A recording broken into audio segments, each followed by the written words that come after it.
I just think that we just have to ask.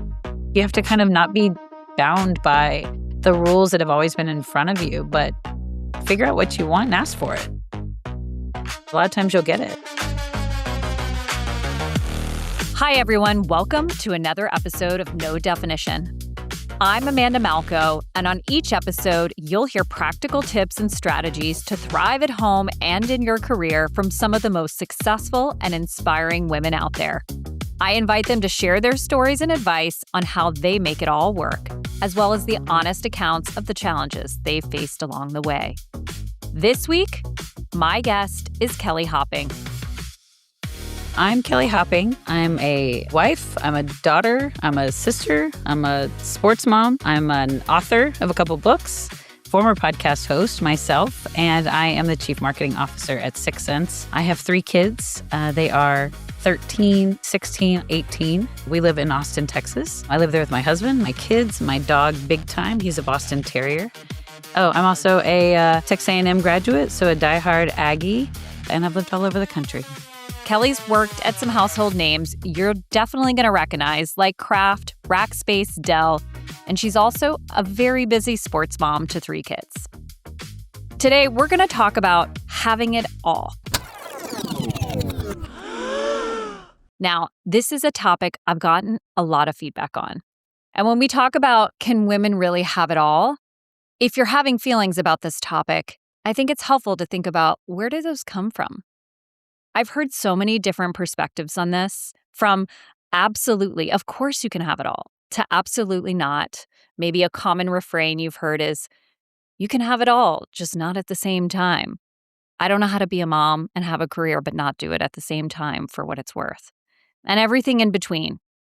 I even had a friend, a dear friend, call me recently and say that when she heard me talk about this topic, she found herself getting angry and wondered where that came from. For her, it came from a deep-rooted frustration that she wants this to be true, but for her today, it doesn't feel true. And so I love Kelly's perspective on this topic. We talk about how she really does believe you can have it all, but why even she has doubted this at times and where that comes from. And we talk about the role her parents and upbringing played in her outlook and ambition. Let's get to it. Tell me, what is one of the most counterintuitive lessons you've learned about balancing, and maybe that's not even the right word, but career and your personal and family ambitions as well? With 3 teenage kids, I might be partly out of the kind of hardest part of it. I have one that drives and one that will be driving on Monday, so that helps a little bit. But I think the most counterintuitive, I would say, is this belief that I think you really can have it all. Like, I believe that with every part of me. I was never really told otherwise. Like, my parents didn't raise me not to. My mom was always a working mom. She was a teacher, though, so she had summers off. But there was never this idea that I couldn't do all of it. So when I went to get my education or when I got married, it never crossed my mind to not be able to do all the things. And I just figured I could just make it work. What becomes the problem is kind of compartmentalizing. If we try to force this sort of like separation between our work and our life, building this wall around it as if they're kind of separate, that's where the challenge exists, right? I mean, I think it's hard to have genuine focus in both, but keep them separate. I mean, I think the real lesson is kind of how do you integrate versus separate? How do you bring the two together? And certainly the world being mostly remote these days certainly helps with that, right? It makes it a lot easier than all the years when I used to drive to the office from 8 to 5 every day. The ability to blend all of those together allows you to really do it all. Now, you can't do it all at one time. I think we even exchanged notes about that recently. There are seasons when I'm sort of like buried in work stuff and I need my husband to kind of tag in a bigger way. There are times when home stuff really needs a lot of attention and work is just going to have to get delegated a little bit more than I'm comfortable. The thought of separating those versus blending them together is where the problem comes down. And so, yeah, I'm a big believer you can have it all. And anybody who says otherwise needs to build maybe a better support system around to be able to pull that off. That is one of my favorite counterintuitive lessons, and not one that I find many people share. The idea that you actually can have it all. How do you define your all? What does that look like for you? When people ask that, I always want to think, well, how are you defining success? Like, what does that even look like? And then really, I want to understand, like, well, why do you define success that way? Where did that come from? Was that a way that you were raised? Was it a way that you saw a boss that you've been trying to emulate? Was it some leader you look up to? Like, what is it that kind of defines that? For me, defining it all, I never want to miss pivotal moments with my kids. Like, I don't miss sporting events unless I'm at another sporting event, meaning if I'm watching one kid while the other kid has a game at the same time, or performances or award ceremonies or whatever it is, all the things that the kids have, or even their little recognition at school or anything else. Like, I just don't miss that stuff. And sometimes that means that, like, I take red eyes back on business trips. Sometimes that means that I, have to, like, send a person to my place to cover that meeting, or that I join remotely. Sometimes it means that I'm on calls, like, during timeouts, and, or I'm checking Slack during timeouts if I have to in order to get through it. There was probably years where my kids didn't really know that I worked. I mean, they did. They knew that I came up to a computer, but they didn't really know it because I wasn't missing their stuff. And I was working all the times when they were doing their own thing. So if they're at school or if they were at practice or whatever. So I was catching up during those windows. So there were times when I'd be like, do you wish I wasn't a working mom? And they're like, no, what would be different? I don't know. Like, so I think to me, the success is if the kids can feel like you were as present as you would have been if you stayed home every day. And again, that's not a time thing. Hopefully that's a quality thing. Hopefully that's a presence and really focus thing. If I can keep my marriage afloat at the same time, keep my friendships and my faith in place, I think that's what success looks like for me. Did you always feel this way? Did that change for you? And I'm curious how your parents maybe played a role. It sounds like they did in modeling that. I guess they did. Yeah. I mean, my mom's pretty feisty. She was a teacher, but she also was the dance team sponsor for the high school dance folks, taught Sunday school. And she also used to be bridge. Now it's mahjong, every week. She also was in all these social clubs and things. And so just dabbling in all the things. And so she was never one where it looked like work was who she was. Work was one of the many things that she was. My dad was a banker, didn't really travel or anything, so he was home most of the time too. Maybe they just modeled that they both worked, but they were at everything that we did. I was always smart growing up. There was just always this assumption that I would go on to do something great, and never a question about that I would not use my intelligence or my education or something in some sort of meaningful way, whatever that was, outside the home, inside the home, whatever it turned out to be. They emulated that there wasn't a choice to be made. We grew up in an era where you just were expected to do the next thing. Do you remember that? Like with my kids, I don't feel like it's as clear. Like I feel like we sort of give them well, what do you want to do? What do you love? Like, what are you into? Whereas when we were growing up, it was like, do you want to be a teacher, a doctor, an engineer, a lawyer, or a farmer? There was like 5 choices. You go and you do one of those things. And the expectation is then as soon as you graduate, you buy a house because rent is a waste of money, and you get a job with 401k because you need to start saving. And like, there was just these expected next steps. I feel like now the world is so much more open. Success, I think, is defined super different by this generation. But for me growing up, it was like, well, yeah, as long as I'm just sort of accomplishing the next step, and career was just part of that. And I'm super grateful for that in the way that I was raised. But sometimes I look back and I'm like, who decided this was the right path? Like, when did I end up on this path? How did all these choices happen to me? And I feel like I missed it, but somehow present in the moment. For anyone struggling with this, having it all, what are some things that you would recommend, knowing that for you, it has very much been possible? It's a balance. We don't just get to be a receiver. We also have to be a contributor to this phenomenon, right? So I'll give an example. When I was at Rackspace years ago, I was a director of, I don't know, brand and creative or something. And my boss, we had hired a new CMO. She's awesome, Carla Pinheiro Sublet. And she decided instantly that I was smart, driven, and motivated. And she comes to me and she says, I want to make you a senior director. I want to promote you.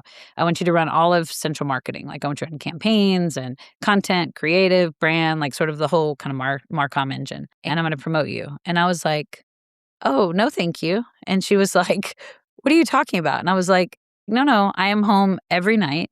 And I have 3 kids. I think my kids were probably 9, 7, and 5 or something. And I was like, I'm home every night, pretty much done here at 5:30 every day.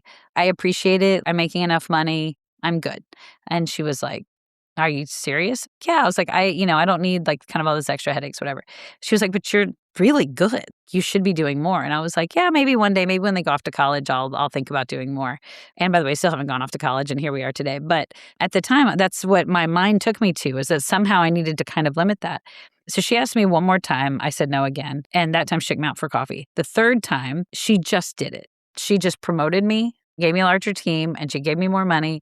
And she was like, you're good at your job. You're a hard worker. You're super smart. I will protect your boundaries. I know what your non-negotiables are, and I will protect your boundaries, but I need you in this role. And I was like, okay. There's something I think about somebody believing in you, one, but also recognizing that while still staying true to what I believed or what my core values were, she was able to say, but you're so smart and capable and whatever, like your hard work and your capabilities at work have shown that you deserve this bigger role. My advice is do the work, be fully present. I talk a lot about being where your feet are. Be fully present in the work that you're doing. Be hyper efficient in the days that you're doing it. Be somebody that your boss relies on, but also be really, really intentional about where your boundaries end for work and for balance when it comes to your time and your focus. Somehow that I got rewarded for that. And that was, I think, the first time I woke up and was, wait, maybe I can continue to grow in my career. Maybe I don't have to just get to director and stop, because that's like the kind of magic spot where, I'm not traveling and I'm kind of 8 to 5-ish. And then, and then I went on, I was senior, I was a VP a year after that. And then I was, a year later, I was a CMO, and I've done that 5 times now and still honor those same values of protecting. Now I travel occasionally here and there, but I've been really blessed with leaders who have respected who I am at home outside of the work. What a powerful story. I love that she kept coming back to say, I think you can, I think you should. And then it was just, no, you will. And I will honor those boundaries. Well, I can't believe I had the balls to say no twice. I don't know what I was thinking. I'm like, what was I thinking at the time? But for some reason, I was like, no, thank you. I don't I know why think it seems so normal, but Yeah, I think it's really common. I was actually just reading some research that women are more, I think it was from Lean In, more than any time in history, they're more likely to reject the promotion or not want to be promoted. And I think it goes back to this sort of self-limiting belief. And even for you, someone who grew up thinking you can have it all, that at some point, maybe that all is enough, or we can't go past that and still have the all. And to have someone who's such a champion like Carla, who says, I think you can, and I'm going to show you and I'm going to support you in that, is super powerful. yeah, of course. Well, and hopefully I pass it along to people on my team in the same way. I have a real passion for kind of finding high potentials in the organization. I always tell my team, I promise I'm not skipping around you on purpose. It's because I see these pockets of greatness that I want to develop and mentor and lean into, because I think they've got a lot of potential. So people did for me in my early career. And I hope that I show them the same kind of respect of, I see who you are here and I see where you can become. And I want to help you get there without sacrificing this other thing. Well, I want to shift gears for a minute and talk about a moment in your career and balancing motherhood where things were maybe tougher. Was there a season that felt particularly hard, or a story where you learned something about the balance and striving to have it all? Yeah, I mean, I've had a few. Sometimes they're just little moments. Like 2 weeks ago, my husband's an only child, and his father is on the very last stages of pancreatic cancer. He's taken care of by his wife, little tiny lady. Anyway, she fell down the stairs, and she's his full caregiver. She broke her knee, her shoulder, her collarbone, 4 ribs, punctured a lung, horrible. Ended up in the hospital for 12 days. And so I was supposed to fly out to Adobe. My husband, is like, I got to go. Who else is going to take care of them when they're only kid? So he gets on the plane, flies to New York. I cancel my trip. I'm like, I'm trying to find all these solutions, help my parents, somebody to kind of tag in. And my boss just calls me and he's like, I got you. He's like, I'm going to Adobe. I will take all of your meetings. Stay. And I was like, okay. Those moments make you feel really good. You're like, okay, I'm working with stellar people who care about humans. So that was a very quick one of those where you're like, okay, sometimes you just have to sacrifice work stuff, call an audible and be like, I can't do it. I have to take care of my family here. So that was one. I think a bigger one was I left Demand Base in October. At the time, I was like, I don't know if I really want to leave. But I was like, well, I'm going to take some time. I'm going to take a couple months off. I'm going to enjoy, thinking it was going to be just like this glowy, not working time. Instead, like October blew up, all the things. My son decommitted from college, and it was his senior year, so he was committed to play football at Princeton. He decommitted. There was a lot of drama with that. I got sued as part of a board I used to be on, this giant lawsuit that we're still in the middle of.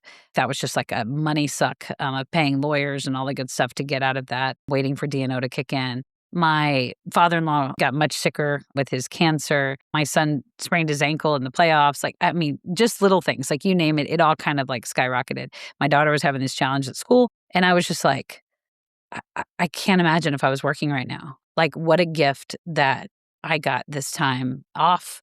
And I wasn't planning for it. For me, I'm like, is this God being like, okay, good. She's got work out of the way. Now I can give her all the stuff I've been like holding on to. So I don't know. Those are really powerful stories. I do believe that the universe, whatever, your faith is, gives you everything you can handle.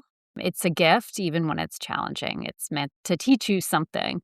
I've had different challenges. I took a sabbatical a few years ago. I took 6 months off, and it was glorious. And I intentionally took it, and I called it a sabbatical. I declared it. I didn't want to look unemployed. It was like, no, I'm not even answering recruiter calls. 6 months, and I'm going to take it off. And it was really for this like time when I wanted to say, you know what, I want to focus. And it wasn't because I wasn't balanced, I don't think, from like a work-life perspective. I think that had been fine. It was probably more like me. I needed me time. Part of being a working mom, as you know, is the balance is between your kids and your family and work. You're not one of the equation usually. And so there was a time I was like, I need some recharge here. I am burned out. I need time to reflect. I need time to figure out what I want. I need time to kind of redefine where I want to go, or what the future looks like, or what success looks like, or do I want to work? Do I want to be a CMO again? Do I want to do something completely different? Do I want to go startup? Do I want to go large enterprise? Do I want to consult? Do I want to start my own business? Do I want to buy an HVAC company? What do I want to do? We don't take that time when you're in seat in a job to do that. We're so busy trying to like, oh, if I finish my meeting by 5, I can do carpool pickup at 5:15, and then I can get to dance class, and then I can swing by and watch a basketball game. That there's no kind of like sit back and think. So I do encourage, if you ever get a chance to like take deliberate time off, I think it allows you to come back with a different focus. And I'll say, when I came back after, I feel like that was a pivot in my career to where when I came back, things that maybe would have bothered me before didn't as much. Like, you kind of had a reset of what I needed to focus on. Part of what we were talking about earlier about this kind of integration versus separation thing. You realize that you're at home for 6 months, you learn a lot of patience with your kids. Well, it turns out I can be a pretty patient leader as well. Or, multitasking with kids at home. I can be pretty efficient when I get back to work. Just a lot of those lessons that we take back and forth. Like, I'm a good leader at work. I can use that to kind of deal with conflict between my kids. There's something so much about taking a step back, reflecting, appreciating.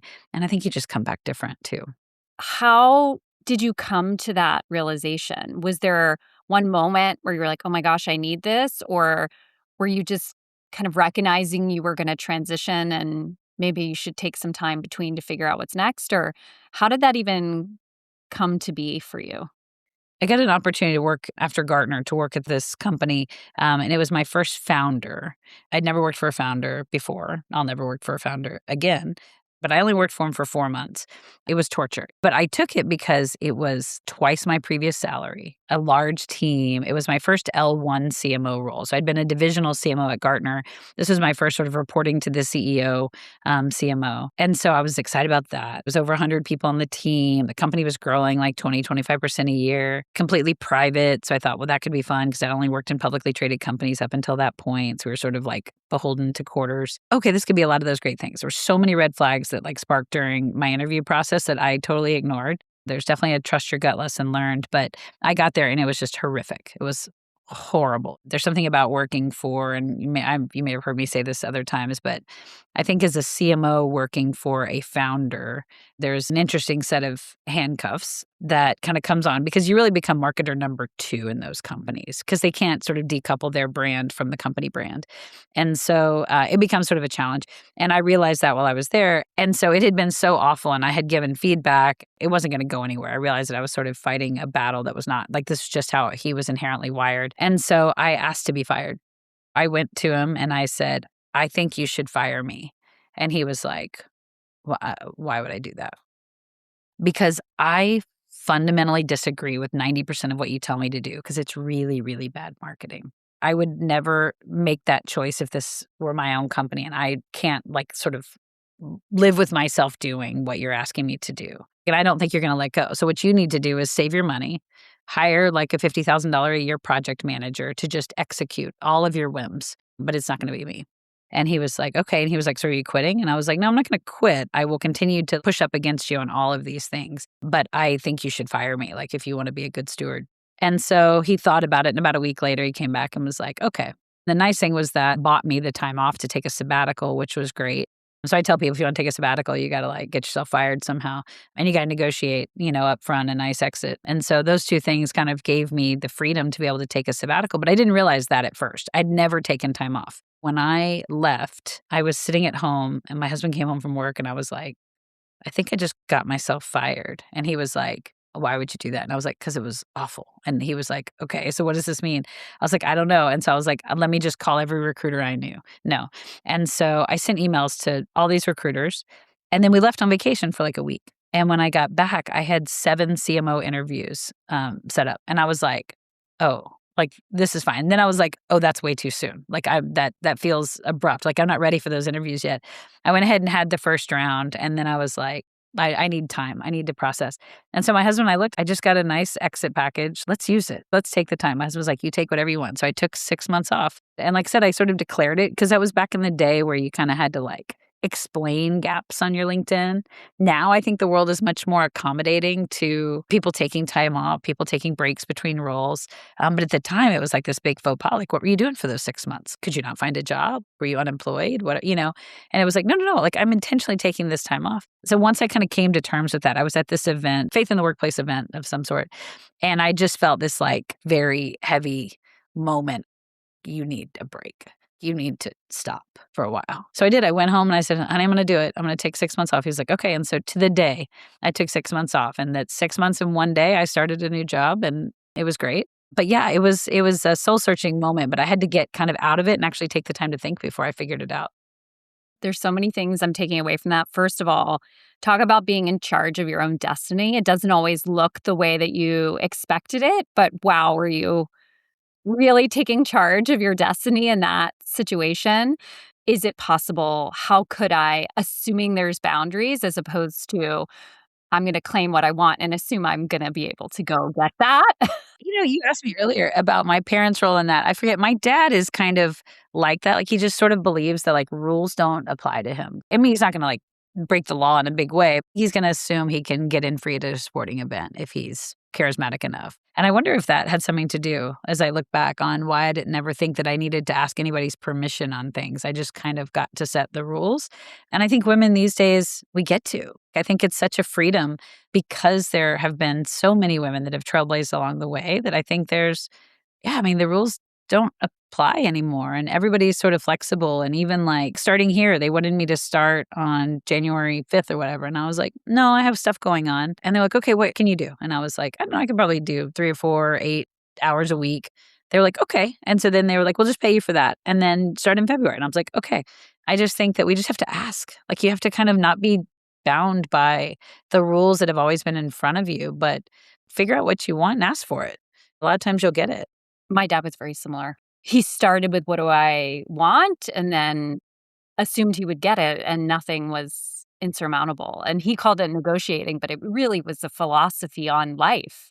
It drives my husband nuts because I think the rules, they're kind of like suggestions, which I think for someone who really strives to follow rules like my husband can be concerning to him at times. Well, I see that in my in-laws, they follow rules like, oh, we couldn't do that. Oh, I couldn't ask for a day off work for that. And I'm like, oh, really? I just get up and go. Like, I don't even think about, like it's a different generation too. But my son, my oldest son, I mean, he's a rule follower and he's responsible and all these things. But like, he was one of those who like grew up and was like, I'm going to play in the NFL one day. And I was like, okay, that's cute. Good job, little Van. And he was an average athlete, and I thought, okay, we'll kind of see.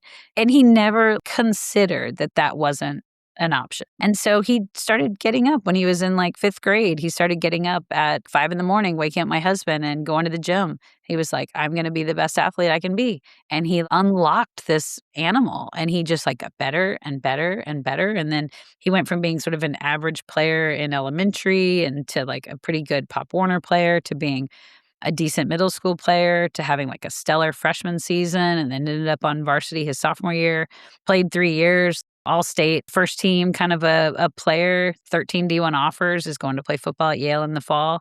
And it was all like willpower because when out of the like womb, he was not the kid that was going to go. But he just, this is what I'm going to do. This is how I'm going to train it. And it never crossed his mind that it wasn't a reality. And again, we haven't gotten to the NFL yet, or if he even still wants that, I don't know. It's just a drive for like, this is where I'm going, period. And people get on board with it because the reality is there's so much talent out there. There's a lot of skill. There's not a lot of will. People that are willing to kind of put the will behind it, I think leave the skill players way behind. Anyway, I just think there's something about sort of setting your path, figuring out what you want, figuring out what you're passionate about without having to ask permission for it. I want to talk about your support system. You mentioned earlier when we were talking about having it all that the people who maybe don't think they can have it all don't have the support system that they need in place, which I think is so wise, so true. I know I've had to change it so many times, what support looks like. How do you structure your support system at home? And I'm sure it's evolved. Any advice for people who are navigating this with young kids and onwards today? When we got to the school age, I was going to the office every day and I was working for Rackspace in San Antonio. And so I would take this like shuttle bus to San Antonio multiple days a week. And my husband was working in an office. And I had this like visual for some reason of middle schoolers in an alley, having sex, doing drugs, like bad things. Anybody with 2 working parents, you're probably going to end up like pregnant in 8th grade. Like in my head, like this was kind of where it went. And I kept thinking, what am I going to do to get my career sorted to where that doesn't happen? Like, how am I commuting to San Antonio every day? How is my husband working in an office? Like, so I felt like I needed to finagle this life to where I was home somehow. That was the first time I thought I need to figure out a way to get my husband to make more money so I can be a stay-at-home mom. And I didn't really want to be a stay-at-home mom. I just didn't want my kid in an alley doing drugs. In hindsight, this is kind of silly, but that's where my brain went. The crazy thing that happened is by the time my oldest got to 6th grade, my husband was working for himself. He had started a company and was running a golf business. And so he was home every day. And so then it was like the first time that I was like, oh, wait, it doesn't necessarily have to be me. It could be my husband instead of me, like being at home, making sure my kid's not in that alley. I'm like, okay, so that was one. And then while he was in 6th grade is when COVID happened. And all of a sudden, like we were all at home. And I've been sort of home ever since, mostly. I may go to the office 1 or 2 days a week, but really at home all the time. And all of a sudden I was like, oh, like this thing that I thought I was having to like close down my career so I can go be a stay-at-home mom so this doesn't happen with my kids turned into like, oh, wait, I don't have to do that because kids are at home. I'm at home. They're in and out. My husband was now in place that he could take care of them during the summer. We have lots of carpools. Everything that we do, we like work carpools on both ends so that we never have to kind of be running both sides of things. I limit my work travels I talked about really tight. I was at Forrester a couple weeks ago. It's in Phoenix. My first meeting was like at 9:30 on the first day. And so I could fly in that morning because like you time travel when you go west from Texas. And so I was there in like 40 minutes by clock. So I was there at like 7:15 in the morning and all that. And then I was able to take a late flight back afterwards the next day. So I was gone one night. And so I could tell my kids like I'm going to be gone for 1 night, 2 days, but 1 night. Made lunches before I left so my husband could just kind of grab them out of the fridge and send them on their way before they, on both days. So I don't know. I think you just like hyper efficiency. Now I have 2 that are 1 and almost 2 that's going to be driving, which obviously will change a lot of things. We have a Google Calendar. It's color coded. My EA is filling it up too with all this stuff. We save meetings as either free or busy. If it's busy, it means I'm responsible for it. If it's free on my calendar, it means my husband or a carpool is responsible for it. We run a very efficient, every time my mom calls, she says, "What are y'all doing?" I'm going to pick up Henry from weightlifting. Van is at the gym working out. Else James at volleyball practice. Jim swung by the driving range and then he's going to pick her up. Carpool's picking up Henry. And she's like, "How do y'all do?" I'm like, it just is this magic that you work, right? Friends, family, tight travel. Yeah. And I love the story about how you got to, I think you said sixth grade, and you're like, I'm going to have to be a stay-at-home mom. And then you're like, wait, I'm not going to. And I love that you shared that because, as you know, I also took a sabbatical and mainly to care for my son. And I thought, this is it. This is what I need to do. And my husband looked at me and he said, but do you really want that? And I said, I want our son to be healthy and then I want to go back to work. And he said, well, then let's do that. Even for career driven women like ourselves, there's this moment where you're like, I think I have to do this. And to have another person sort of be like, but do you? And challenge our own beliefs. I needed to hear that from my husband. And it sounds like you had a similar kind of aha for yourself. And I'm better for it. Is there anything I haven't asked you, or either a story or advice that you would want to talk about that we haven't touched on? Yeah, we take time to figure out what we want. Like I said, I've taken a sabbatical and I was like, what do I want to be when I come out? I had 106 coffees during my 6 months. And I was like, what do I want to be when I come out of this? But I think even that question, I think is very limited by what we have sort of either defined or artificially been fed as parameters on what that can mean. Just like me growing up, it's like, what job do you want? That was kind of the thought. If we back up that sort of artificial definition of success and wherever it came from, probably figuring that out, I think my question would be like, what would I have built or done if no one was watching or I didn't have to prove myself in some way? And I don't know if the answer would have been different, but I do feel like that would unlock a different response to me than what do I want to do with my life? Instead of like, who do I really want to be? Or what is it that makes me happy? And what would I have done if somebody wasn't saying like how much money or what job title or how big of the house? I would have taken more risks, I think. And I'm super grateful for, I believe 100% that I ended up exactly where I was supposed to be. And I'm immensely grateful and ecstatic about my life. I have no concerns there. But I do think if people are at that stage, then to not be limited by like, what do I want to be or what do I want to do next? And think more about like, if no one was watching, what would I do? What would I build? I just think would unlock a different path for people and it wouldn't look so cookie cutter online. So part of having it all is figuring out who do I want to be on my pursuit of having it all. And that's a much more powerful question, I think. Yeah. Thank you, Kelly. This was a great conversation. I really enjoyed it. And I appreciate you taking the time. Of course. I loved it. Thank you for having me and for having the conversation and kind of going there. So I appreciate it. Likewise. I love the insights in this episode. The topic of how and if women can have it all can be really polarizing, which I find fascinating. And the thing that surprised me the most is not the differing views, but the passion behind those views. If you're listening, my guess is you have an opinion on this topic, if women can have it all. And you probably have some deep-seated passion and belief systems driving that perspective. Often, what I find is underlying the question, can women have it all, are beliefs that are often extremely self-limiting. They're perceptions and thoughts we have about ourselves, the world, what can be true, and they often prevent us from doing things that we're actually quite capable of doing under other conditions. I never hear, and maybe you all have heard this, I haven't, anyone say to a man, how do you have it all? Can you have it all? Because their worldview and the view the world has of them is different. So when we reframe the question, can we have it all, to what does it look like to have it all? Or as Kelly says, what would be possible if no one was watching, if no one imposed those beliefs on us? It starts to change how we view the world. And it might mean breaking the rules or assuming that those limiting constraints don't apply to us, which I applaud Kelly's perspective on this. I think we need more of this. And I do believe that we can have it all. I think we have to define the all for ourselves and then define the systems around us that make our all possible.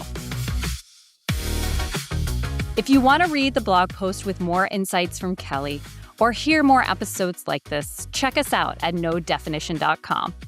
And be sure to subscribe to get notified when we air new episodes. One plug, if you're listening on Apple Podcasts, please leave us a rating and review. It helps us get the word out and helps more people find us. And if you were inspired by what Kelly shared, please send this episode to someone in your life who could benefit. And lastly, remember, there's no one way to define a successful life. The best we can do is continue to define it for ourselves. All right, until next time, Amanda Malco with No Definition.